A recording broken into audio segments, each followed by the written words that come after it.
Hello everyone, I welcome all of you in this session, very important session. So today we are going to discuss part 3rd of our General Science MCQ series, and in this part we will discuss most important questions of General Science. और एक important बात आपको बताता चलूँ कि ये जो lectures मैं आपके लिए ला रहा हूँ ये बहुत ही इंपॉर्टेंट है इस वजह से, क्योंकि यहाँ पे मैं सिर्फ आपको क्वेश्चन नहीं सिखा रहा हूँ बल्कि इनके रिलेटेड जो भी टॉपिक्स हैं मैं आपको वो ब्रीफली उनका इंट्रोडक्शन देता हूँ और सारी चीज़ें जो है मैं कोशिश करता हूँ कि सारी चीज़ें जो क्लियर हो जाएँ। ठीक है, सो मैं बहुत वर्क करता हूँ इन चीज़ों पर। अब थोड़ी सी आपकी जिम्मेदारी बनती है कि वीडियो को ज़रूर लाइक करना और चैनल पर नए हो तो सब्सक्राइब ज़रूर करना और जितना हो सके वीडियो को शेयर करना। तो चलिए पहले क्वेश्चन का स्टार्ट करते हैं। तो आज का जो पहला क्वेश्चन हमारा है वो है name the physical quantity that is equal to the product of force and velocity. कौन सी इनमें से कौन सी फिजिकल क्वांटिटी है जिसको हम इक्वल करते हैं product of force and velocity. So पहले आप ऑप्शंस देख लो, energy, acceleration, work and power.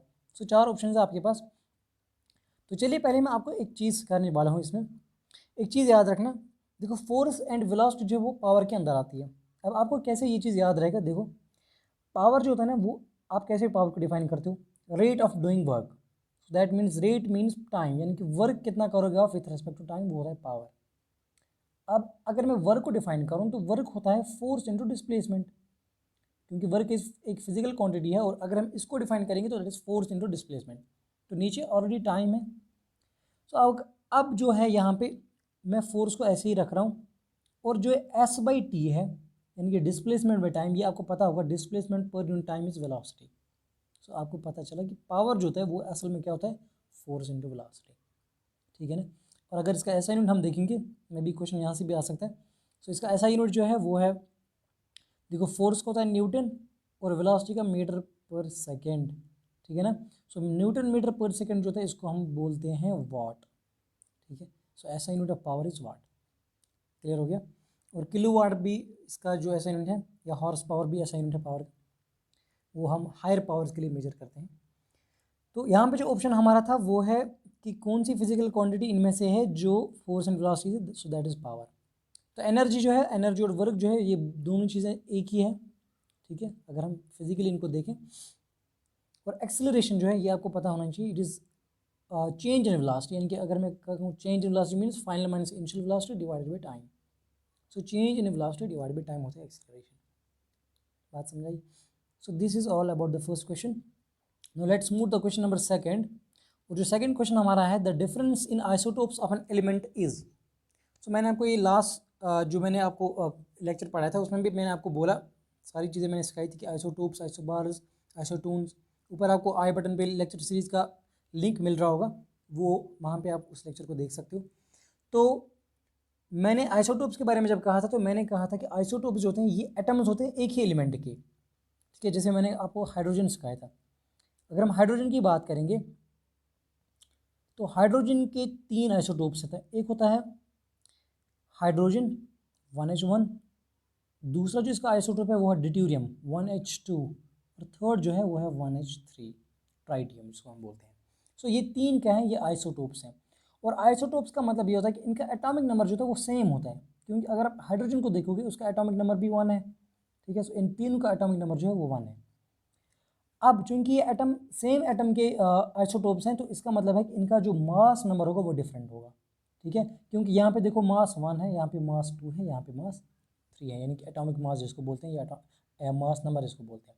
सो ये क्यों होता है, actually it is because of इसमें नंबर ऑफ न्यूट्रॉन्स जो होते हैं, नंबर ऑफ न्यूट्रॉन्स इनमें क्या होते हैं वो डिफरेंट होते हैं। यानी कि इसके अंदर कितने, इसके अंदर प्रोटॉन एक है, सो इसके अंदर कोई न्यूट्रॉन नहीं है। इसके अंदर एक प्रोटॉन है, एक न्यूट्रॉन है। इसके अंदर, या ऐसे कहो 2 न्यूट्रॉन है इसके अंदर। ठीक है, सो एक्चुअली मास नंबर जो है ये डिफर होता है किन की वजह से, प्रोटॉन की वजह से। बात समझ आई। सो हमारा जो आंसर था ऑप्शन का वो था मास नंबर। ठीक है, पहला ही ऑप्शन था, the difference in isotopes of element is mass number. So ये मास नंबर में डिफर करते हैं। एटॉमिक नंबर तो सेम होता है, नंबर ऑफ इलेक्ट्रॉन्स भी इनमें सेम होते हैं और नंबर ऑफ प्रोटॉन्स भी इनमें सेम ही होते हैं। ठीक है, अब अगर यहाँ पे ऑप्शन होता है कि differ in number of mass number की जगह नंबर ऑफ प्रोटॉन्स होता है, तो वो भी इसका आंसर बनता है। ठीक है, तो चीज़ों को क्लियरली समझना और जिस तरीके से मैं आपको चीज़ें सिखा रहा हूँ इनको नोट करके रखना। ठीक है, let's move. What is the role of oxygen in aerobic respiration. तो सबसे पहले आपको ऑक्सीजन का रोल पता होने से पहले आपको ये पता होना चाहिए एरोबिक रेस्पिरेशन किसके अंदर आता है और ये इसका क्या मतलब होता है। पहले आपको पता होना चाहिए कि जो एरोबिक रेस्पिरेशन है ये असल में हमारे पास सेल्यूलर रेस्पिरेशन के दो टाइप्स होते हैं, एक होता है एरोबिक और दूसरा होता है एनारोबिक। ठीक है, एरोबिक रेस्पिरेशन जो है ये इन प्रेजेंस ऑफ ऑक्सीजन होता है, यानी कि यहाँ पे ऑक्सीजन जो होता है वो प्रेजेंट होता है। और इनएरोबिक जो है या एनारोबिक उसको कहते हैं, वो होता है इन एब्सेंस ऑफ ऑक्सीजन, यानी कि वहाँ पे O2 मॉलिक्यूल नहीं होता है। बात समझ आई। और एरोबिक रेस्पिरेशन जो ये एक ऐसा प्रोसेस है जो ऑक्सीजन को यूज़ करता है, किस लिए, ताकि जो फैट्स यानी कि मॉलिक्यूल्स, ऐसे ऐसे मॉलिक्यूल लाइक फैट्स कार्बोहाइड्रेट्स हैं, ये ब्रेक डाउन हो जाए, एक वहाँ से एक केमिकल एनर्जी निकले और वही केमिकल एनर्जी जो है वो ट्रांसफ़र होती है बाद में सेल्स के अंदर। बात समझाई यहाँ तक। अब क्योंकि मैंने अभी कहा कि एरोबिक रेस्पिरेशन में क्या होता है, ऑक्सीजन यूज़ होता है। और ये ऑक्सीजन क्या काम करता है, देखो ऑक्सीजन जो है ये आपको पता होना चाहिए, ये हमेशा अपने आप में नेगेटिव चार्ज लेता है। ठीक है, क्योंकि नॉन मेटल है, तो ये क्या करता है अपने ऊपर, ये यानी कि ये इलेक्ट्रॉन एक्सेप्टर है। ठीक है, ये इलेक्ट्रॉन एक्सेप्टर है, डोनर नहीं है। ठीक है, ये आपको पता होना चाहिए। तो ये क्या करता है, जब वहाँ से H पॉजिटिव मॉलिक्यूल्स होते हैं वो इलेक्ट्रॉन को बाहर फेंक देते हैं और ये जो है ये इलेक्ट्रॉन को एक्सेप्ट करता है। और इलेक्ट्रॉन को एक्सेप्ट करने के बाद ये क्या करता है, ये रिजल्ट वहाँ पे क्या निकलता है कि वहाँ पे ATP मॉलिक्यूल्स जो हैं इस रिएक्शन के अंदर प्रोड्यूस होते हैं, या हम क्या ऐसे कहते हैं सिंथेसाइज होते हैं वहाँ पे ATP मॉलिक्यूल्स। ठीक है ना। सो जब ज़्यादा ATP मॉलिक्यूल्स बनेंगे तो इसका मतलब है कि ज़्यादा फैट्स और कार्बोहाइड्रेट्स जो हैं वो ब्रेक डाउन हो जाएंगे। बात समझ आई। वरना क्या होगा, अगर वहाँ पे ऑक्सीजन नहीं होगा तो ATP मॉलिक्यूल्स जो हैं वो कम बनेंगे, उनका प्रोडक्शन जो वो कम होगा और उसकी वजह से जो फैट्स और कार्बोहाइड्रेट्स हैं वो ज़्यादा एक्यूमुलेट हो जाएंगे, जो बहुत ज़्यादा प्रॉब्लम्स क्रिएट कर सकते हैं। बात समझ आई। तो यहाँ पे जो मेन रोल था ऑक्सीजन का वो ये था कि ये क्या करता है, अब आपको समझ आना चाहिए कि ये इलेक्ट्रॉन एक्सेप्टर है। ठीक है, इलेक्ट्रॉन डोनर नहीं है क्योंकि डोनेट नहीं करता है, प्रोटॉन डोनर तो है ही नहीं, प्रोटॉन मीन्स पॉजिटिव चार्ज, सो प्रोटॉन एक्सेप्टर भी नहीं है, सो इट इज़ इलेक्ट्रॉन एक्सेप्टर। तो मैंने आपको ये भी बोला कि ऑक्सीजन जो है वो हमेशा नेगेटिव चार्ज लेता है अपने यहाँ पे, तो इसका मतलब है कि वो इलेक्ट्रॉन एक्सेप्टर है, ऐसे भी याद रख सकते हो। So let's move to next question now. तो question is asking antacids is used for, किसके लिए इस्तेमाल होते हैं एंटासिड्स, आपको पता होगा। एंटासिड्स क्या होते हैं, ये मेडिसिन होते हैं। ठीक है, एंटासिड जो है ये मेडिसिन होते हैं और ये मेडिसिन किस फॉर्म होते हैं, या तो यूजुअली ये लिक्विड फॉर्म में होते हैं या टैबलेट फॉर्म में होते हैं, यूजुअली टैबलेट्स होते हैं। ठीक है, क्योंकि इसका जो लिक्विड फॉर्म होता है वो पीना बहुत मुश्किल हो जाता है। और ये क्यों यूज़ होता है, किस लिए यूज़ होता है, देखो इसके एंटासिड्स के काफ़ी यूजेस हैं। जैसे फॉर एग्जांपल जब कभी कभार एसिडिटी होती है स्टमक के अंदर, या हम उसको कहते हैं अपसेट स्टमक, या इनडाइजेशन जब होती है, या हार्ट बर्न जब होता है। हार्ट बर्न का मतलब होता है क्या कि बर्निंग सेंसेशन प्रोड्यूस होती है चेस्ट के अंदर। ठीक है, तो वहाँ पे क्या होता है, उस चीज़ को, अब एसिडिटी हो गई, अब उस चीज़ को न्यूट्रलाइज करने के लिए हम जिन मेडिसिन का यूज़ करते हैं उनको हम एंटासिड्स बोलते हैं। आपको समझ आ रहा होगा, anti means opposite to what, acid. बात समझाई, यानी कि एसिडिटी को ओवरकम करने के लिए हम किन का यूज़ करते हैं, एंटासिड्स, जो मेडिसिन होते हैं। ठीक है, और एंटासिड्स यूजुअली क्या होते हैं, ये salt of aluminium, salt of calcium या मैग्नीशियम या सोडियम साल्ट भी होते हैं, तो ये चीज़ इसके लिए यूज़ होते हैं। ठीक है, और यहाँ पे जो ऑप्शंस हमारे हैं, हम ऑप्शंस की तरफ नज़र देंगे तो यहाँ पे ऑप्शन है treating indigestion, treating high fever, treating cold, treating skin infection. तो आपको पता होगा मैंने अभी बोला इंडाइजेशन के लिए इस्तेमाल होता है। ठीक है ना, so the correct answer is treating indigestion. और इंडाइजेशन क्या होता है, ये एक अपर एब्डोमिनल डिस्कम्फर्ट होता है, बर्निंग सेंसेशन टाइप, तो उसको ओवरकम करने के लिए हम क्या करते हैं, मेडिसिन का यूज़ करते हैं, एंटासिड्स लाइक। नेक्स्ट क्वेश्चन की तरफ मूव करेंगे। So the question is the SI unit of potential difference is, पहले आपको मैं पोटेंशियल डिफरेंस के बारे में बताऊं। पोटेंशियल डिफरेंस V जो होता है ये असल में क्या होता है, it is work done divided by charge. ठीक है, यानी कि कितना, फॉर एग्जाम्पल अगर मैं बैटरी की बात करूँ उसके दो इलेक्ट्रोड्स होते हैं, सो एक इलेक्ट्रोड से दूसरे इलेक्ट्रोड तक चार्ज को कितना वर्क लगेगा, यानी कि चार्ज मूव करने में कितना वर्क लगेगा, उसको हम कहते हैं वोल्टेज या potential difference. So work done का ऐसा यूनिट क्या होता है, जूल, और चार्ज का होता है कूलम। सो जूल पर कूलम को हम वोल्ट बोलते हैं। ठीक है, सो द ऐसा unit of potential difference is volt. यहाँ पे जो ऑप्शन है second option is the right option. Clear. और वाट जो है मैंने अभी आपको बोला, वाट इज द ऐसा यूनिट ऑफ पावर। कूलम जो है इट इज ऐसा यूनिट ऑफ चार्ज। ठीक है, और joule is the unit of, या तो वर्क डन का हो या तो एनर्जी का हो, ठीक है, दोनों का ऐसा यूनिट जूल है। आगे बढ़ते हैं नेक्स्ट क्वेश्चन की तरफ। क्वेश्चन है the inertia of an object depends on. Inertia आपको पता है इनर्शिया क्या होता है असल में। जैसे फॉर एग्जाम्पल मैं एग्जाम्पल से आपको समझाऊँ, अगर मेरे पास एक बड़ा पत्थर है और मेरे पास एक छोटा पत्थर है, मुझे दोनों पत्थर को उठाना है, मुझे मुश्किल कौन सा पत्थर उठाना होगा? बड़ा वाला, क्योंकि इसका वेट जो है यानी कि इसका मास जो है वो बहुत ज़्यादा है, इसको मैं आराम से उठा सकता हूँ। तो इनर्शिया कहता है कि नहीं भाई मुझे ऐसे ही रहने दो, मैं जिस कंडीशन में हूँ मुझे वैसे ही रहने दो, ठीक है। सो अब बड़ा पत्थर जो उसमें ज़्यादा इनर्शिया होगा, तो ये कहेगा नहीं नहीं भाई मुझे मत उठाओ, ये उठेगा ही नहीं मुझसे, छोटा पत्थर मैं आराम से उठा सकता हूँ एक हाथ से। तो इसका मतलब इनर्शिया किस पे डिपेंड होता है? मास पे, मास ऑफ द ऑब्जेक्ट पे डिपेंड होता है।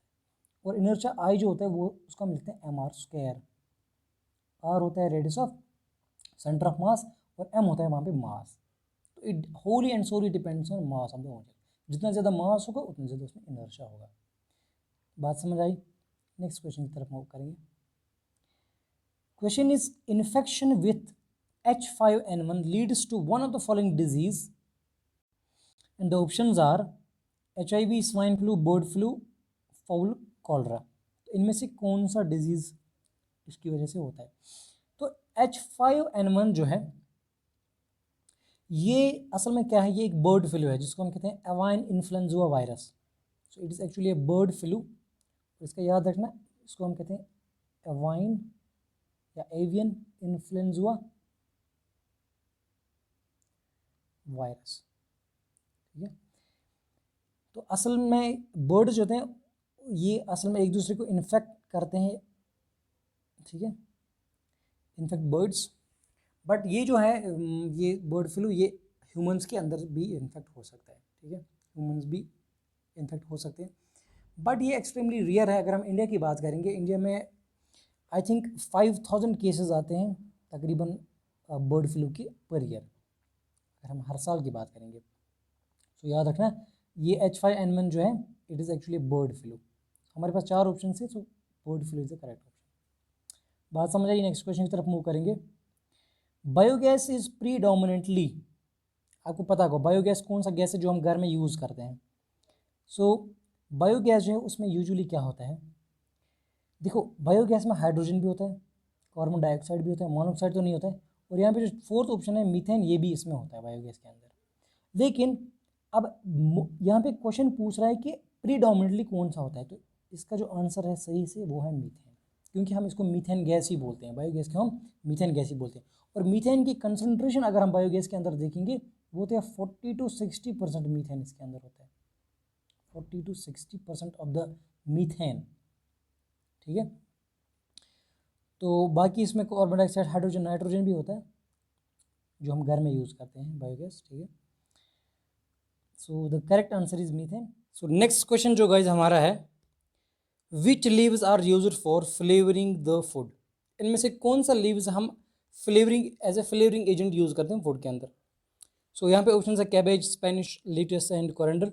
सो आपको पता होगा जो कैबेज और ल्यूटस है इन दोनों को हम एज सैलड यूज़ करते हैं, ठीक है ना, ये आपको पता होगा। यूजुअली हम सैलड के तौर पे हम यूज़ करते हैं, और स्पेनिश जो है ये हम एज सब्ज़ी यूज़ करते हैं। और ये जो कोरिएंडर है, कोरिएंडर जिसको आप धनिया बोलते हो या कश्मीरी में इसको दानेवाल बोलते हैं, सो इसको हम यूज़ करते हैं as flavouring agent in the food, ठीक है ना। So the correct option is fourth. Next question जो गाइस हमारा है, to which of the following fields of science do Kirchhoff's rules belong. इनमें से कौन से फील्ड के रिलेटेड किरचॉफ्स लॉज है? आपको पता होगा किरचॉफ्स के 2 रूल्स हैं, one is current law and another is voltage law, ठीक है। इनके वोल्टेज और करंट के रिलेटेड लॉज हैं। और वोल्टेज और करंट किसके रिलेटेड? आपको पता होगा इलेक्ट्रिकल सर्किट से रिलेटेड, ठीक है। सो इसका मतलब किरचॉफ्स रूल्स किसके रिलेटेड है? Electrical circuits. So next question जो गाइस हमारा है, which of the following is an example of metal that needs to be stored under oil. इनमें से कौन सा ऐसा मेटल है जिसको हमें स्टोर करना पड़ता है ऑयल के अंदर? सो गाइस आपको पता होगा कि कुछ मेटल्स हमारे पास होते हैं जिनको हम केरोसिन ऑयल के अंदर डिप करके रखते हैं। क्यों? अगर आप देखोगे ग्रुप 1 के एलिमेंट्स जो है अल्कलाइन अर्थ मेटल्स जिनको हम बोलते हैं ग्रुप 1 एलिमेंट्स, जैसे फॉर एग्जांपल उनमें कौन कौन से एलिमेंट्स आते हैं, लिथियम आता है, सोडियम आता है, या पोटेशियम आता है, या रिबीडियम, सीजियम, फ्रांशियम। वो तो फिर नॉन मेटल कैरेक्टर उनका बढ़ता है, क्योंकि down the group metal character क्या होता है, डिग्रीज होता है, तो ऊपर वाले यूजुअली मेटल्स होते हैं। तो ये 3 मेटल्स जो हैं ये बहुत ज़्यादा रिएक्टिव हैं, ठीक है ना, ग्रुप 1 एलिमेंट्स के। और अगर आप देखो कि अगर आप सराउंडिंग में इनको रखोगे तो ऑक्सीजन, सराउंडिंग में ऑक्सीजन भी होता है, वाटर भी होता है, तो ये इन चीज़ों के साथ बहुत जल्दी रिएक्ट करता है।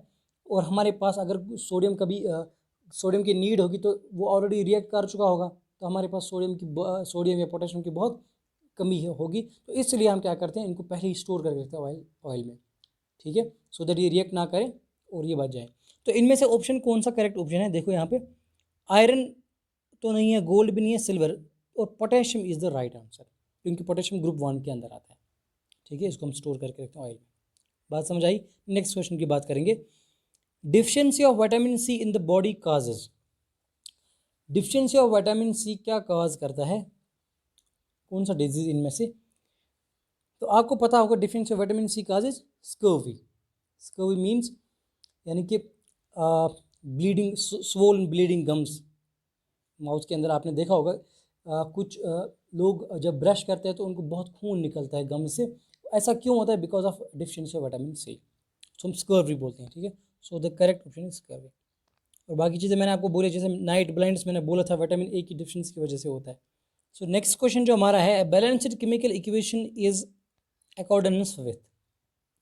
बैलेंस्ड केमिकल इक्वेशन हमें क्या देता है इनमें से, law of conservation of mass. क्यों, देखो अगर आप देखोगे कोई भी केमिकल रिएक्शन लो आप, उसमें क्या होता है, नंबर ऑफ, जब हम उसको बैलेंस करते हैं, इसका मतलब number of moles of reactant side जो होता है, number of moles of reactant side वो इक्वल होता है number of moles of product side, ठीक है ना।